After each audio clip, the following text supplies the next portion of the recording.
Good morning students.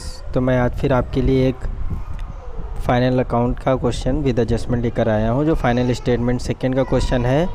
तो इसमें देखिए आप ऐसे ही ट्रायल बैलेंस दिया हुआ है, पहले क्रेडिट साइड की कुछ चीज़ें दी हैं और डेबिट साइड की कुछ चीज़ें दी हैं। ठीक है, तो देखिए हम एडजस्टमेंट इसमें क्या है देखते हैं। एडजस्टमेंट के अकॉर्डिंग ही क्वेश्चन होगा। तो सबसे पहले हम देखते हैं कि उन्होंने क्लोजिंग स्टॉक दिया हुआ है 45,000 का, प्रोविज़न फॉर बैड डेब्ट्स दिया हुआ है 2% ऑन डेटर्स। ठीक है, डिप्रिसिएशन इन्होंने फर्नीचर एंड फिक्सचर पर 5% दी है, प्लांट एंड मशीनरी 6% दी है, मोटर का 10% दी है। ठीक है, एक मशीन ऐसी है जो 30,000 की ख़रीदी गई थी अक्टूबर 2016 में। ठीक है, तो 30,000 की मशीन अक्टूबर 2016 में ख़रीदी गई है। उसके बाद इन्होंने मैनेजर कमीशन दिया है इन title 10% of the net profit after charging such commission. तो आफ्टर चार्जिंग सच कमीशन में मैंने इससे पहले एडजस्टमेंट का जो थ्योरी पार्ट बताया था, उसमें आफ्टर जब होता है मैनेजर कमीशन का तो कैसे करते हैं बताया था ना। अगर आपको याद हो तो आप वो वीडियो देख के समझ सकते हैं। ठीक है, फ़िलहाल मैं इसमें आगे आपको कराता हूँ सोल्यूशन इसका। तो चलिए देखते हैं। सबसे पहले ट्रेडिंग अकाउंट।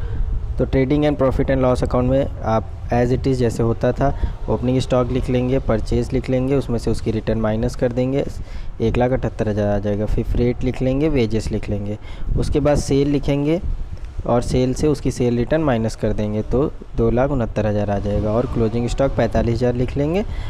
फिर क्रेडिट साइड का प्लस करेंगे और डेबिट साइड का प्लस करेंगे तो आपको पता चलेगा कि क्रेडिट साइड का ज़्यादा आ रहा था 3,14,000, वो दोनों साइड लिख के डेबिट साइड के जितने अमाउंट टोटल किए थे उनको माइनस करके 97,000 आपका ट्रेडिंग अकाउंट का ग्रॉस प्रॉफिट आ जाएगा। ठीक है, ट्रेडिंग सिंपल था, इससे पहले भी आप कर चुके हैं बहुत बार, तो कोई दिक्कत नहीं है। फिर आइए पीएल में। तो सबसे पहले पीएल में यानी प्रॉफिट एंड लॉस में debit side bad debts, trade expenses, printing and stationery, rate and tax, discount allowed, यहाँ तक चीज़ें एज़ इट इज़ दी हैं, इसमें कोई भी एडजस्टमेंट नहीं है। तो डायरेक्ट हम ट्रायल बैलेंस के डेबिट से उठा के लिख लेंगे। फिर आपका आता है बैड डेब्ट्स यानी देनदारों पे 2% था देनदारों पर, तो 2% हम देनदारों पे निकाल लेंगे, 1,600 आ जाएगा। ठीक है, फिर डिप्रिसिएशन ऑन फर्नीचर 1,000 निकाला है हमने क्योंकि फर्नीचर पे डिप्रिसिएशन है 5%, वो आ जाएगा। फिर है depreciation on plant and machinery 6%, इसमें आया है 5,100। तो ये किस तरह से 5,100 आया है इसे हमें देखना है। आइए देखते हैं, नीचे हमने वर्किंग नोट दिया हुआ है। तो देखिए यहाँ पे फर्नीचर एंड फिक्सचर यानी फर्नीचर एंड फिक्सचर पे डिप्रिसिएशन आपका 1,000 लगा हुआ है, 20,000 इंटू 5 डिवाइडेड बाई 100 तो 1,000 आ जाएगा। फिर depreciation and plant and machinery, तो आप देखते हैं कि टोटल प्लांट एंड मशीनरी 1,00,000 की दी हुई है क्वेश्चन के अंदर। ठीक है ना, क्वेश्चन के अंदर आपकी जो प्लांट एंड मशीनरी दी है वो कितने की दी है, 1,00,000 की। तो जब 1,00,000 की प्लांट एंड मशीनरी दी है और उन्होंने ये कहा है कि एक मशीनरी ऐसी थी जो 30,000 की थी, वो हमने अक्टूबर में ख़रीदी थी, तो यानी हमारा प्लांट कितने का बचेगा, 70,000 का। तो हम प्लांट पे निकालेंगे पूरे 6%, 70,000 का पूरे साल का, तो निकल आएगा 4,200। और मशीन हमने ख़रीदी है अक्टूबर में 30,000 की, है ना। तो अक्टूबर से लेकर आपका एंड होता है फाइनेंशियल ईयर 31 मार्च को, तो आप 6 महीने का डेप इस पर कैलकुलेट कर लेंगे 6% के हिसाब से, इस तरह से जैसे मैंने यहाँ पे करके दिखाया हुआ है। देखिए 30,000 इंटू 6 डिवाइडेड बाई 100 इंटू 12, तो आप इसे कैलकुलेट जब करेंगे तो आपका 5,100 आ जाएगा, 900 आ जाएगा। और फिर आप 4,200 को 900 में प्लस करेंगे तो आपका 5,100 आ जाएगा। इस तरह से इसको हम पीएल में लिख देंगे। और मोटर कार 51,000 की थी जिस पे 10% है, तो 5,100 आपका डिप्रिसिएशन आ जाएगा। फिर हम क्या करते हैं, फिर हम आंसर निकाल लेंगे सबसे पहले। कैसे, जैसे पहले निकालते थे, तो हम देखेंगे कि net profit before manager commission, अभी मैनेजर कमीशन वाली एडजस्टमेंट बाकी है तो उसे छोड़ देंगे। यहाँ पे डालेंगे net profit before managers commission. तो आप देख रहे हैं कि नेट प्रॉफिट कैसे निकालेंगे, 97,000 और 4,000, यानी कि जो प्रोविज़न फॉर बैड डेब्ट दिया था क्रेडिट साइड वो लिख लेंगे, जोड़ेंगे तो 1,01,000 आएगा।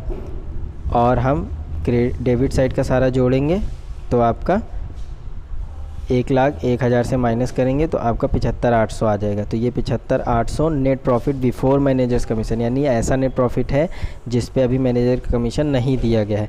देन हम इस नेट प्रॉफिट को इधर ट्रांसफ़र कर लेंगे तो 75,800 बचा। अब इस हम 75,800 पे मैनेजर कमीशन कैलकुलेट करेंगे। तो किस तरह करना है देखिए, मैंने इसको नीचे दिखाया हुआ है। ये देखिए आपके पास 75,800 नेट प्रॉफिट था, उसका हमें मैनेजर को 10% देना है।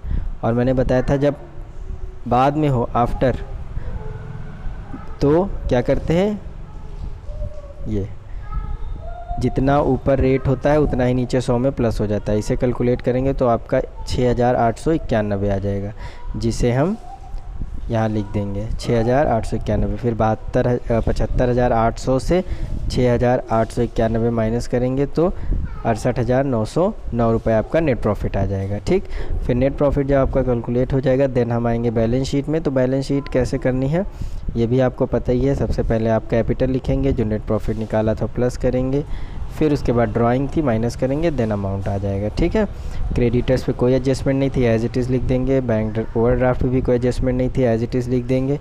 बिल्स पेबल पे भी कोई एडजस्टमेंट नहीं थी, एज इट इज़ लिख देंगे। मैनेजर कमीशन आपका निकला था 6,891, उसे लिख देंगे। ठीक है, उसके बाद सन्ड्री डेटर्स 80,000 के थे, जिसपे 1,600 का बैड डेप्ट था, वो माइनस कर देंगे। कैश इन हैंड ऐसे ही लिख देंगे। फर्नीचर एंड फिक्चर्स पे 20,000 था, जिस पे 1,000 का डिप्रिसिएशन था, माइनस कर देंगे, 19,000 आ जाएगा। Plant and machinery total 1 lakh का था, जिस पे हमने डिप्रिसिएशन निकाला है 4,200 का, वो आ जाएगा 94,900। ठीक है, उसके बाद हमारा बिल रिसीवेबल आपका 14,000 आ जाएगा। Closing stock 45,000 as it is आ जाएगा। मोटर कार 51,000 से 5,100 माइनस करेंगे, 45,900 आ जाएगा। और इन्वेस्टमेंट ऑन इंटरेस्ट आपका 40,000 आ जाएगा। ठीक है, इस तरह से आपकी ये बैलेंस शीट प्रिपेयर हो जाएगी। इसमें कोई कन्फ्यूज़न हो या कोई प्रॉब्लम हो तो आप मुझे बता सकते हैं और कमेंट करके मुझसे पूछेंगे। ठीक है।